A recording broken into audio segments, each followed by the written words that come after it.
Hello everyone. Welcome back to my channel at Anushka Biology 360. So I welcome you all at my channel and another lecture of human health and diseases. तो आज हम पढ़ेंगे active and passive immunity. सबसे पहले तो क्या होता है, कैसे होता है, हम सब पढ़ लेंगे जितना भी दिया है एनसीईआरटी में. चलो तो पहली लाइन क्या लिखी है. When a host is expose to antigens, जब किसी होस्ट को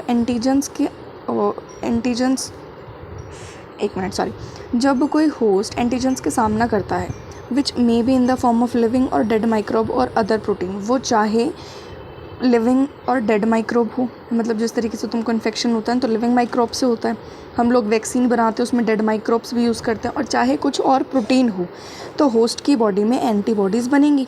ये तो तय है. This type of immunity is called active immunity. इस तरीके की इम्यूनिटी को एक्टिव इम्यूनिटी कहा जाता है. एक्टिव इम्यूनिटी मतलब एक्टिव, तुमको खुद काम करना पड़ रहा है, तुम्हारी बॉडी को काम करना है ना. तो मतलब तुमको बैठे बिठाए कुछ नहीं मिल रहा, यू हैव टू प्रिपेयर. तो जैसे कि तुम्हारी बॉडी में कोई इन्फेक्शन हुआ, सबसे पहले तुमको कॉमन कोल्ड हुआ, पहली बार में तुमको पता नहीं था, बट दूसरी बार जब हुआ ना उसके बाद तुम लोगों ने एंटीबॉडी बना ली, तो दैट इज़ एक्टिव इम्यूनिटी. और जैसे कि हम लोग क्या करते हैं, कई लोगों को जैसे इन्फेक्शन होता है तो हम लोग वैक्सीन देते हैं. ज़्यादातर वैक्सीन्स में हम लोग इमीडिएट रिस्पॉन्स नहीं डालते हैं, मतलब कि जो जैसे कि कई प्रिपेयर्ड वैक्सीन्स होती हैं जिसको लिया एकदम आदमी ठीक, बट कई वैक्सीन्स ऐसी होती है जिसको हम डेड माइक्रोब्स डालते हैं या फिर लिविंग माइक्रोब डालते हैं, जिसको देख के हमारी बॉडी खुद एंटीबॉडी बनाए, उसके बाद उस माइक्रोब से लड़ सके. एक minute, sorry for the disturbance. तो एक बार हम फिर से शुरू करते हैं. तो बेटा एक्टिव इम्यूनिटी में क्या होता है, हम लोग जो डॉक्टर वगैरह होते हैं वो तुमको डेड या फिर लिविंग माइक्रोब देगा इंजेक्शन में भर के. उस माइक्रोब को देख के तुम्हारी बॉडी उसके अगेंस्ट एंटीबॉडी बनाएगी. तो एंटीबॉडी बनाई तो योर बॉडी प्रिपेयर्ड इटसेल्फ, तुम्हारी बॉडी ने खुद ने काम करा. तो इस टाइप की इम्यूनिटी इज़ एक्टिव इम्यूनिटी. और कई बार क्या होता है, हमारे पास इतना टाइम नहीं होता, क्योंकि इस चीज़ में तो थोड़ा टाइम लगेगा, हाथों के हाथ तो एंटीबॉडी नहीं बन सकती ना. बट कई बार क्या होता है, हमारे पास इतना टाइम नहीं होता. जैसे कि अगर तुमको स्नेक ने बाइट कर लिया, तुम उसके विनॉम का एंटी विनॉम बनाने जा रहे हो, तो तुम वेट कर रहे हो कि तुम्हारी बॉडी कब बनाए, और देखा तो तुम लगभग मान लेते कि अगर एक दिन में तुम्हारी एंटीबॉडी बनी तो 10 मिनट में आदमी खिल गया. ऐसी चीज़ें तो फिर हमको क्या करना पड़ेगा, हमको प्रिपेयर्ड वैक्सीन देनी पड़ेगी, जिसमें मतलब हमको एंटी विनॉम ही इंजेक्ट करना पड़ेगा. हम लोग इसके भरोसे नहीं रह सकते कि हमारी बॉडी कब बनाएगी, कब हम क्योर होंगे. ठीक है. तो एक्टिव इम्यूनिटी मतलब तुम्हारी बॉडी जब खुद काम करे. Active immunity is a slow होता है, पता है तुमको, and takes time to give its full effective response. और खुद का एकदम हाईली पोटेंशियल रिस्पॉन्स देने के लिए, एकदम कम्प्लीटली इफेक्टिव रिस्पॉन्स देने के लिए बॉडी को थोड़ा टाइम तो चाहिएगा. Injecting the microbe deliberately during immunization or infections organism gaining access into body during natural infection induce active immunity. जब तुम लोग उनको नकली और डेड माइक्रोब दोगे तो तुम्हारी बॉडी उसके अगेंस्ट एंटीबॉडी बनाएगी, और जब तुमको एक्चुअल में उसका इन्फेक्शन होगा तब तुम्हारी body secondary response directly induce कर सकती है. और सेकेंडरी रिस्पॉन्स तुमको पता ही बहुत ज़्यादा हाईली इफेक्टिव होता है. ठीक है. तो तुम्हारी बॉडी खुद को प्रिपेयर रख सकती है. That's why it is called as active immunity. अब तुमको नेचुरल इन्फेक्शन होगा तो तुम्हारी बॉडी एंटीबॉडी फटाफट से बना लेगी. When readymade antibody are directly given to protect the body against foreign agent. जब हमारे पास इतना टाइम नहीं है कि हम लोग इसमें इस वेट करें कि भाई कब हमारी बॉडी एंटीबॉडी बनाएगी, उस टाइम पे हम लोग प्रिपेयर्ड एंटीबॉडी इंजेक्शन में भर के तुम्हारे शरीर में ठूस देते हैं, जिसको हम पैसिव इम्यूनिटी कहते हैं. तुम्हारी बॉडी ने कुछ काम नहीं किया एक्सेप्ट दैट इंजेक्शन वाला दर्द झेलने के, है ना, और तो कुछ नहीं करा. एंटीबॉडी खुद इंजेक्शन में भर के आई हैं. तो do you know why mother's milk is considered very essential for the newborn baby. क्योंकि उसके अंदर बेटा एंटीबॉडी होती है ना, इस वजह से वो ज़रूरी होता है. तो द येलोइश फ्लूइड, मैंने तुमको ह्यूमन रिप्रोडक्शन में पढ़ाया था, शुरू में येलो फ्लूइड आता है जिसको हम कोलोस्ट्रम कहते हैं. Secreted by mother during the initial days of lactation के शुरुआती दिनों में कोलोस्ट्रम सिक्रेट होता है, जिसके अंदर IgA नाम की एंटीबॉडी बहुत ज़्यादा अबंडेंटली मिलती है. ठीक है. उससे ना बेबी बहुत ज़्यादा हेल्दी रहता है, नेचुरली हेल्दी रहता है. बाद में उसको ज़्यादा डिजीज़ेस नहीं होती हैं, वो थोड़ा सा अपना इम्यून सिस्टम जो होता है थोड़ा सा ज़्यादा ग्रो कर लेता है बाकी नॉर्मल बच्चों के कंपैरिजन में, जिनको मदर्स मिल्क नहीं मिल पाता है. इसीलिए कई मूवी में कहता है ना, माँ का दूध पिया तो आ जाओ, इसीलिए बुलाता है क्योंकि वो काफ़ी स्ट्रॉन्ग है उससे, जिसने नहीं पिया उससे ऑब्वियसली. ठीक है. तो अबेंडेंट एंटीबॉडी होते हैं जिनका नाम होता है IgA मदर्स मिल्क में. तो वो कैसी है, नेचुरल पैसिव इम्यूनिटी है जो इन्फेंट को प्रोटेक्ट करती है. The foetus also receive some antibody from the mother through the placenta during the pregnancy. सिर्फ इकलौती ऐसी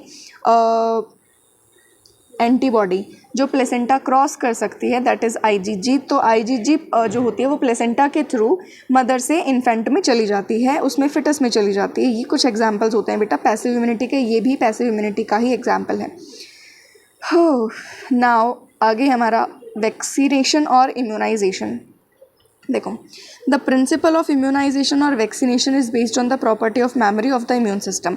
जो इम्यूनाइजेशन और वैक्सीनेशन है ये किस चीज़ के ऊपर बेस्ड है कि हमारे इम्यून सिस्टम के पास मेमोरी है, इस चीज़ के ऊपर बेस्ड है। वैक्सीनेशन के अंदर a preparation of antigenic protein of pathogen और inactivated weakened pathogen vaccine are introduced into the body.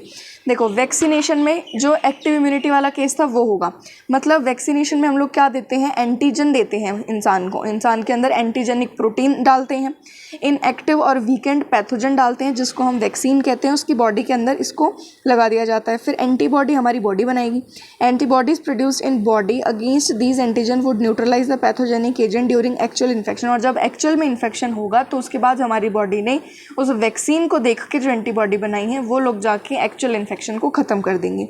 Corona के टाइम पे भी यही हुआ था, ठीक है। The vaccines also generate memory, जो वैक्सीन होती है वो भी मेमोरी जनरेट करती हैं। जो बी और टी सेल्स है that recognise the pathogen quickly on subsequent exposure. अगर बार बार एक ही एंटीजन तुम्हारी बॉडी में जाएगा तो तुम्हारी बी और टी सेल्स उसको फटाफट से पहचान लेंगी and overwhelm the invaders with the massive production of antibody, और उसको सत्यानाश कर देंगी बहुत सारी एंटीबॉडी की आर्मी भेज के, ठीक है।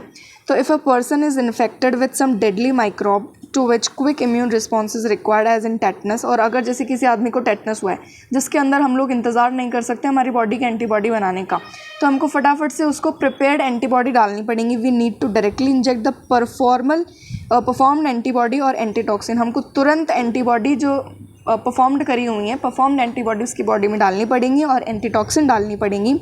ए preparation containing antibodies to the toxin, toxin के अगेंस्ट एंटीबॉडी जो सॉल्यूशन के अंदर होगा उसको हम कहेंगे antitoxin. Even in cases of snake bite, जब तुमको किसी सांप ने काट लिया, खुदा ना खास्ता ऐसा कभी हो, बट स्टिल अगर स्नेक बाइट हुआ है तो the injection which is given to the patient, जो पेशेंट को इंजेक्शन दिया जाता है उसके अंदर परफॉर्म्ड एंटीबॉडी होती हैं स्नेक वेनॉम के अगेंस्ट। इस टाइप के इम्यूनाइजेशन को हम लोग पैसिव इम्यूनाइजेशन कहते हैं। समझ गए बच्चा?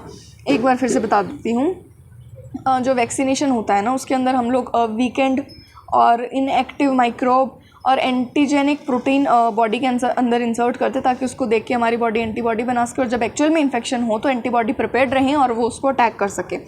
और वैक्सीन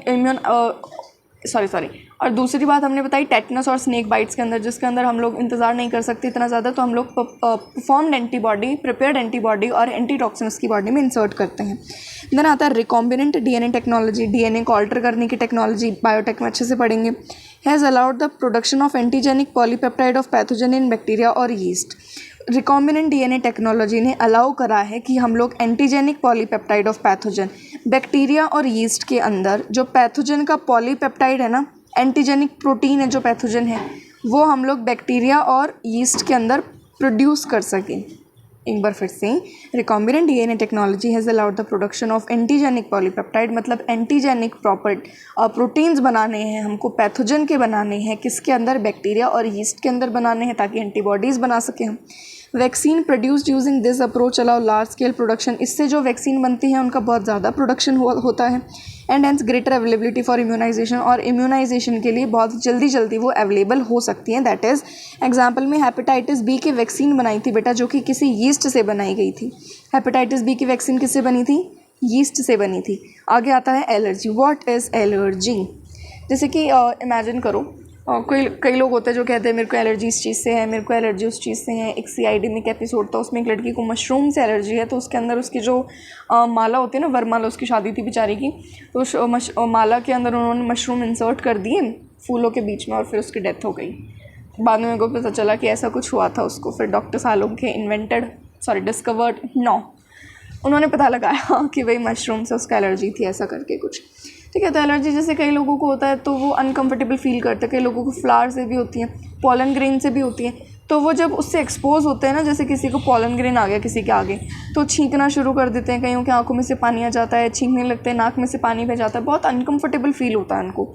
तो वो चीज़ क्या है? एलर्जी है। तो होता क्या है इसमें? When you have gone to a new place, जब तुम किसी नई जगह पर जाते हो, and suddenly you start sneezing, और अचानक से तुमको छींक आनी शुरू हो जाए और तुम खांसने लग जाओ, और तुमको हिचकी आने लग जाए, कहीं को हिचकी भी आती है उससे फॉर नो एक्सप्लेन रीज़न, और उसका कोई एक्सप्लेन रीज़न नहीं है, तुम लोगों को नहीं पता कि अचानक ऐसा क्यों हो रहा है। And when you went away, और जब तुम उस जगह को छोड़ देते हो तब वो जो सिम्टम्स है वो चले जाते हैं। तो ऐसा कैसे हुआ? डिड दिस हैपन टू, क्या तुम्हारे साथ हुआ है? मेरे को तो खैर अभी तक हुआ नहीं है। Some of us are sensitive to some particle in the environment, environment के अंदर कुछ पार्टिकल होते हैं जिससे हम लोग सेंसिटिव रहते हैं। The above mentioned reaction could be cause of allergy of pollen, mite etcetera which are different in different places. कई लोगों को अलग अलग चीज़ों की जो ऊपर मैंने रिएक्शंस बताई हैं कि किसी को छींक आ रही है, ऐसा सब हो रहा है, नाक बह रही है, तो वो एलर्जी के सिम्टम्स है। ठीक है, एलर्जी किसी भी चीज़ की हो सकती है, कई लोगों को पॉलन्स की होती है, माइट्स की होती है, तो अलग अलग जगह पे अलग अलग लोगों को ऐसा सब फील होता है। The exaggerated response of immune system, वो अचानक से बहुत ज़्यादा ही रिस्पॉन्स दे दिया हमारे इम्यून सिस्टम ने to certain antigen present in the environment is called allergy. Environment में ऐसे कुछ एंटीजन जिनको देख के हमारा इम्यून सिस्टम एकदम तड़क भड़क हो गया, आग बबूला हो गया और इतना बुरा वाला रिस्पॉन्स दिया, उस चीज़ को हमने कहा बेटा allergy. The substance to which such an immune response is produce are called allergen, और जिनकी वजह से ऐसा इम्यून सिस्टम, ऐसा इम्यून रिस्पॉन्स हुआ, उसको हमने कहा है एलर्जेंस कहा है। The antibodies produce to these are of IgE type, और इस केस के अंदर जो एंटीबॉडी हमारी बॉडी बनाती है वो कौन सी होती है? IgE type. एलर्जी देखो स्पेलिंग तो ए से आती है बट एलर्जी में ई का वाइब्स आ रही है, तो IgE टाइप एलर्जी के अंदर। ठीक है, common examples of allergen, common example क्या है? माइट्स एंड डस्ट, कई लोगों को डस्ट से होती है, पॉलन से होती है, एनिमल डेंडर जो घास फूस एनिमल खाते हैं, छाने वगैरह, उनसे होती है, etcetera. Symptoms of allergic reactions include sneezing, watery eyes, running nose, difficulty in breathing, कई लोगों को सांस में दिक्कत आती है। पोलन ग्रेन से जो एलर्जी होती है ना, उससे ज़्यादातर यही होता है कि सांस नहीं ली जाती। रेस्पिरेटरी एलिमेंट्स होते हैं, रनिंग नोज, ऐसा नहीं नाक भाग गई तुम्हारी शरीर से उतर के, मतलब पानी बह रहा है ऐसा। वाटरी आइज, आंखों में बहुत ज़्यादा पानी आने लग जाता है, आंसू आने लगते हैं। स्नीजिंग, छींकते रहते हैं लोग। Allergy is due to the release of chemical like histamine and serotonin from the mast cell. हमारी बॉडी में मास्ट सेल है, मास्ट सेल के अंदर हिस्टामाइन और सेरोटोनिन है जो कि एलर्जी के टाइम पे रिलीज़ होते हैं। इस वजह से ये एलर्जी हुई हमको, हिस्टामाइन और सेरोटोनिन के रिलीज़ होने पे। For determining the cause of allergy, allergy क्यों हुई ये चीज़ पता करने के लिए the patient is expose to और injected with very small doses of possible allergens. हम लोग उसको बहुत थोड़ा थोड़ा एलर्जन उसकी बॉडी में इंसर्ट करते हैं ताकि हम लोग उस रिस्पॉन्स को देख सकें। एंड द रिएक्शन स्टडीड, और फिर उस रिएक्शन को पढ़ा जाता है। मतलब कई लोगों को, जैसे मेरे को पोलन गेंद दो तो आई एम जस्ट नॉर्मल, मान लेते हैं मेरे को डस्ट से एलर्जी, तो मेरे को जब डस्ट से तुम लोग एक्सपोज करवाओगे तो मेरे को एलर्जी के सिम्टम्स दिखाई दिए, तो डॉक्टर को पता चल जाएगा कि मतलब अनुष्का को डस्ट से एलर्जी है। ठीक है, the use of drugs like, अगर हम हिस्टामाइन के अगेंस्ट एंटी हिस्टामाइन यूज़ कर लें तो एलर्जी का इफेक्ट कम हो जाता है। एड्रेनलिन और steroid quickly reduce the symptom of allergy. Antihistamines, adrenaline और स्टेरॉयड जो है वो जल्दी से एलर्जी के सिम्टम को ख़त्म कर देते हैं, समाप्त कर देते हैं, नाश कर देते हैं। Somehow modern day lifestyle has resulted in lowering the immunity and more sensitivity to allergen. आजकल के जो एनवायरनमेंट है उसके अंदर बेटा पहले जैसा ना खाना पीना रहा है ना कुछ हेल्दी रहा है, I am just literally saying this, तो ना बहुत ज़्यादा एलर्जी के केसेस बढ़ते जाते हैं। मतलब हम लोगों का इम्यूनिटी तो कम हो गई और सेंसिटिविटी जो बाकी के एलर्जेंस और एनवायरनमेंट पार्टिकल से हैं वो ज़्यादा हो गई है। सेंसिटिविटी ज़्यादा, इम्यूनिटी कम, तो एलर्जी होगी। More and more children in metro cities के अंदर ज़्यादा से ज़्यादा बच्चे जो होते हैं ना इंडिया के, उनको क्या है? एलर्जीज़ हैं और अस्थमा है। अस्थमा भी एक इसी वजह से हो सकता है, due to sensitivity to environment, और एनवायरनमेंट के अंदर सेंसिटिविटी उनकी ज़्यादा, इस वजह से उनको अस्थमा और एलर्जीज़ की प्रॉब्लम ज़्यादा होती हैं। This could be because of the protected environment provided early in life. पहले हम लोग ज़्यादा एक्सपोज उनको करते नहीं थे, बाद में जब अचानक से उनके ऊपर जिम्मेदारियाँ आती हैं तब वो लोग बाहर जाते हैं, तब एक्सपोज होते हैं एनवायरनमेंट से, तब उनको एलर्जी जैसी प्रॉब्लम्स होने लगती हैं। अब आता है auto immunity. Auto immunity is basically what? खुद के पैर पे खुद ही कुल्हाड़ी मारना। ठीक है, this is the simplest meaning of autoimmunity, इससे तुम ईजिली समझ पाओगे। ठीक है, तो memory based acquired immunity evolve in higher vertebrate based on the ability to differentiate foreign organism pathogen from self cells. अब जो मेमोरी बेस्ड एक्वायर्ड इम्यूनिटी है वो कैसे इवॉल्व हुई? कि इस वजह से तुम्हारी बॉडी को पता है कि कौन सी अपनी सेल्स है, कौन सी पराई सेल्स है, उसी के बाद तुम्हारी मेमोरी बेस्ड एक्वायर्ड इम्यूनिटी शुरू होती है, तभी इवॉल्व होती है हायर वर्टिब्रेट्स के अंदर। तो मतलब तुम्हारी बॉडी डिफरेंशिएट कर सकती है फॉरेन पार्टिकल में, एंटीजन्स के अंदर, पैथोजन्स के अंदर और खुद की सेल्स के अंदर। अब ऐसा तो है नहीं तुम्हारी WBCs जाके तुम्हारी RBCs को मार रही हैं, ऐसा तो नहीं होता है। बाहर से कोई पैथोजन आता है उसी को मारती है ना। While we still do not understand the basis of this, अभी तक हम लोगों को इसका बेसिस नहीं पता है। Two corollaries of this ability have to be understood, इसकी एक बात हम लोगों को बताई है। पहली जो है, higher vertebrate can distinguish foreign molecule as well as foreign organism. Higher vertebrate के पास ये एबिलिटी होती है कि वो फॉरेन मॉलिक्यूल को भी पहचान सकता है और फॉरेन ऑर्गेनिज्म को भी पहचान सकता है। Most of the environmental immunology deals with this aspect, ये जो ज़्यादातर एनवायरमेंटल इम्यूनोलॉजी, ज़्यादातर इम्यूनिटी जो है वो इसी एस्पेक्ट के ऊपर बेस्ड होती है। दूसरी है, कभी कभी क्या होता है ड्यू टू जेनेटिक और अदर अननोन रीज़न, क्या तो जेनेटिक रीज़न की वजह से या फिर नहीं पता किस रीज़न की वजह से जो बॉडी होती है वो खुद की सेल्स के ऊपर ही अटैक करना शुरू कर देती है। The body start attacking its cells, मतलब खुद के पैर पे कुल्हाड़ी मारना हो गया ना, खुद की सेल्स को ही नष्ट कर रही है। This result in damage of the body, इसके बाद बॉडी का डैमेज तो होगा ही होगा। इसको हम कहा है ऑटो इम्यून डिजीजेस, इस नाम को हम देते हैं ऑटो इम्यून डिजीजेस। मतलब auto immune disease as a category, ठीक है, इसके अंदर डिजीज़ के नाम दिए होंगे वो अलग है। दिस इज़ बेसिकली कैटेगरी, ना कि कोई बीमारी का नाम है, ठीक है। जैसे कि रूमेटॉइड आर्थराइटिस है, रूमेटॉइड आर्थराइटिस, इसके अंदर बाकी डिजीज़ भी हैं, जैसे हाशिमोटो डिजीज़ है, ये भी ऑटो इम्यूनिटी है। अभी तुमको एनसीईआरटी के अकॉर्डिंग ये याद रखना है, रूमेटॉइड आर्थराइटिस। और कहीं भी अगर पूरे एनसीईआरटी में 11th 12th में दिया होगा ऑटो इम्यूनिटी, तो वो पर्टिकुलर अगर कहीं डिजीज़ दिए, जैसे कि ह्यूमन फिजियो के चैप्टर में है, तो दिया होगा कि भाई ये वाली ऑटो इम्यूनिटी है, ये वाली जेनेटिक है, इस तरीके से। तो रूमेटॉइड आर्थराइटिस जो कि हमारी सोसाइटी में बहुत ज़्यादा फैल रही है, तो वो क्या है, एक ऑटो इम्यून डिजीज़ है। अब आता है हमारा इम्यून सिस्टम, हमारे शरीर का immune system of the body. The human immune system consist of lymphoid organ, हमारी बॉडी का जो इम्यून सिस्टम है उसके पास क्या है, लिम्फॉइड ऑर्गन है, टिश्यूज़ हैं, सेल्स हैं, सॉल्युबल मॉलिक्यूल्स हैं जैसे कि एंटीबॉडी हैं। एज यू हैव रीड, जैसे कि हमने पढ़ा, immune system is unique in the sense that it recognise foreign antigen, respond to these and remembers them. जैसा कि हम लोगों ने पढ़ा कि यूनिक सिस्टम बहुत यूनिक है, इम्यून सिस्टम बहुत यूनिक है, क्योंकि उसको पता है कौन सी सेल्फ सेल है, कौन सी फॉरेन पार्टिकल है, कौन सा एंटीजन है, कौन सा पैथोजन है, उसके पास मेमोरी भी है, उसको याद भी रखता है, ठीक है। इम्यून सिस्टम इस वजह से यूनिक तो हुआ। The immune system also plays an important role in allergic reactions, auto immune disease and organ transplantation.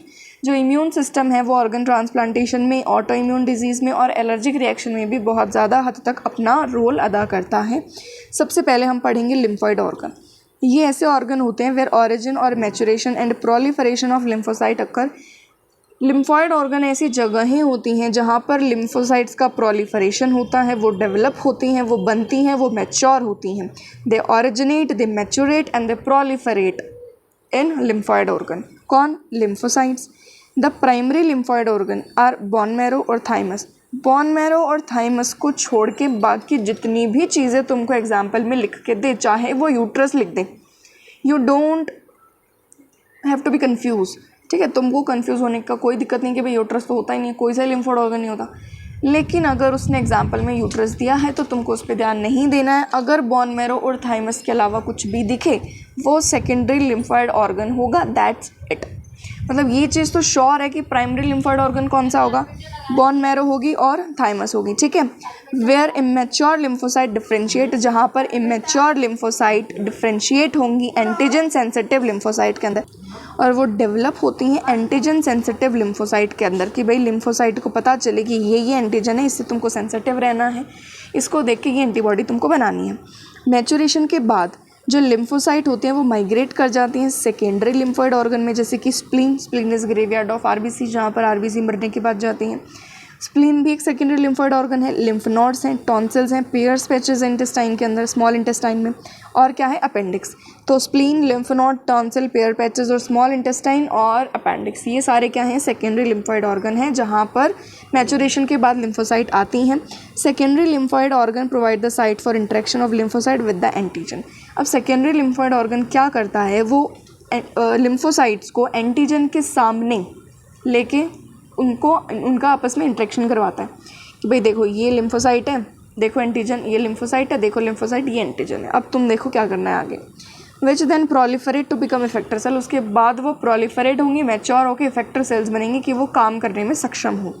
The location of various lymphoid organ, जैसे कि इस ग्राफ में, इस डायग्राम में हम लोगों को दिखाया हुआ है, ये लिम्फ नोड्स हैं, ये थाइमस है और ये लिम्फेटिक वेसल्स हैं। जो बोन मैरो है, बोन मैरो जो सबसे मेन लिम्फॉइड ऑर्गन होता है, जहाँ पर सभी के सभी ब्लड सेल्स इंक्लूडिंग लिम्फोसाइट बनाई जाती हैं, बनती हैं। द थाइमस एक लॉब्ड ऑर्गन होता है। Thymus is a lobbed organ जो कि नियर द हार्ट प्रेजेंट होता है। थाइमस जो होता है बेटा वो आफ्टर एन पर्टिकुलर एज वो डिजनरेट होना शुरू कर देता है। इस वजह से जो बुज़ुर्ग लोग होते हैं उनकी इम्यूनिटी इतनी ज़्यादा नहीं होती है अच्छी, जितना कि बाकी नॉर्मल बच्चों में होती है और मिडल एज वाले लोगों में होती है। तो थाइमस एक लॉब्ड ऑर्गन है जो कि हार्ट के पास होता है and beneath the breast bone, और ब्रेस्ट बोन मतलब स्टर्नम के नीचे होता है। द थाइमस एक क्वाइट लार्ज होता है टाइम ऑफ बर्थ, मतलब थाइमस बड़ी होती है बर्थ के टाइम पे, लेकिन वो रिड्यूस कर दी जाती है अपने साइज़ में एज के साथ। जैसे जैसे तुम बड़े होगे वैसे तुम्हारी थाइमस डिजनरेट होती चली जाएगी and by the time of puberty, और तुम्हारी तो अब तक चली भी गई होगी थाइमस। बहुत कम एकदम छोटे से साइज़ पे आ जाते हैं प्यूबर्टी के टाइम पे। Both bone marrow and thymus provide micro environment, जो बोन मैरो है और जो थाइमस है वो माइक्रो एनवायरनमेंट प्रोवाइड करती हैं for the development and maturation of T lymphocyte, ताकि टी लिम्फोसाइट क्या कर सके, मैच्योर कर सके खुद को और डेवलप हो सके। बोन मैरो और थाइमस एक माइक्रो एनवायरनमेंट प्रोवाइड करते हैं टी लिम्फोसाइट को, ताकि वो अपना डेवलपमेंट और मैचुरेशन का काम इजीली परफॉर्म कर सके। जो स्प्लीन होती है वो एक बड़ा सारा बीन शेप्ड ऑर्गन होता है, राजमा की तरह होता है। उसके अंदर मेनली क्या होता है, लिम्फोसाइट्स होते हैं और फेगोसाइट्स होते हैं। फेगोसाइट्स जो किसी को देख के खा जाते हैं, फॉरेन पार्टिकल को खा गए वो लोग, भूखे रहते हैं ये, ठीक है।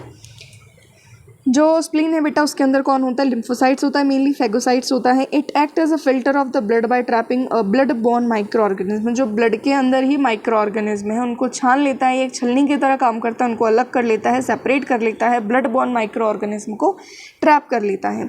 Spleen also is a large reservoir of erythrocyte, spleen के पास आरबीसीज का एक बहुत बड़ा काउंट होता है, लार्ज रिजर्वर होता है, इसी वजह से इसको आरबीसी का ग्रेवयार्ड भी कहते हैं। आया हुआ है, नीट में याद रखना है। The lymph nodes are small solid structure located at different point along the lymphatic system. हमारी बॉडी में लिम्फेटिक सिस्टम है, उसके अलग अलग पॉइंट पे सॉलिड स्ट्रक्चर, छोटे छोटे सॉलिड स्ट्रक्चर होते हैं जिसको हमने लिम्फ नोड्स कहा है।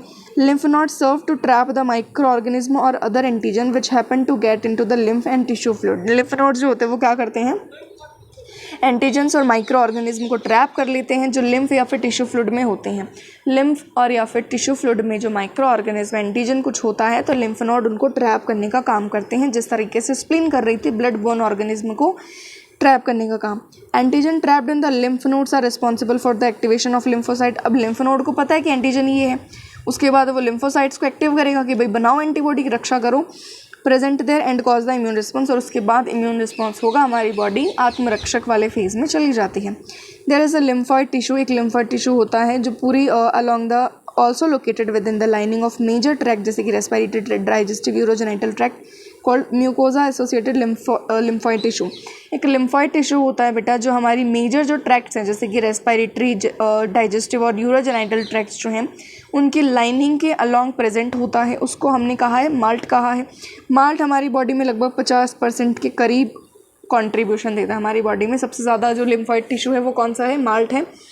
Mucosa associated lymphoid tissue. आगे क्या है, एड्स है, देख लेती हूँ कितना है, बड़ा है एड्स, वरना फिर अपन कल पढ़ेंगे इसको, कल ही पढ़ना लगता है, चलो कल पढ़ेंगे एड्स, कैंसर, ठीक है। उसके बाद बीमारियाँ, लगभग बीमारी तो नहीं होगी इसमें, एड्स है, कैंसर का डायग्नोस है, ड्रग्स एंड अल्कोहल अब्यूज़ है। कल एड्स कैंसर ख़त्म करके अपना बस उसके बाद मुश्किल से 1 या 2 लेक्चर का, मतलब अभी इस लेक्चर के बाद आई थिंक 2 या 3 लेक्चर और लगेंगे इस चैप्टर को ख़त्म होने में, पर ज़्यादा बड़ी क्लास आज की भी नहीं है, लगभग 23-24 मिनट की है, तो पढ़ते रहें, लगन लगा के पढ़ते रहो, तुम्हारा सिलेक्शन इस बार ज़रूर होगा। ठोक के बोला करो ये बात, दिन में 10 बार खुद को ये बात याद दिलानी है, ठीक है। PYQ सॉल्व करते रहो, NCERT पढ़ते रहो, लाइन टू लाइन पढ़ो, जितनी बार हो सके उतनी बार NCERT को रट लो, लाइन टू लाइन पढ़ना है, लेकिन हर बार तुमको एक नई चीज़ ज़रूर मिलेगी बेटा, I am deadly sure about this, क्योंकि मुझे भी मिलती थी, ठीक है। तो I am just sharing my experience with you all. अच्छा लगे तो बता देना बाकी लोगों को। मैं आई थिंक बहुत टाइम से मैं कह नहीं रही हूँ, please do share, subscribe, comment on my channel. ये थोड़ा इरिटेटिंग लगता है बार बार अगर कहते हैं तो सब्सक्राइब करो, अरे पहले पढ़ा तो ले भाया। चलो, तो अब मैं भी ज़्यादा बार नहीं करूँगी, तो तुमको ठीक लगे तो एडवाइस करना बाकी लोगों को कि भाई पढ़ के देखो, बाकी सब्सक्राइब करो, शेयर करो, कमेंट भी कर दिया करो भाई, मैं खुश हो जाती हूँ देख के। चलो तो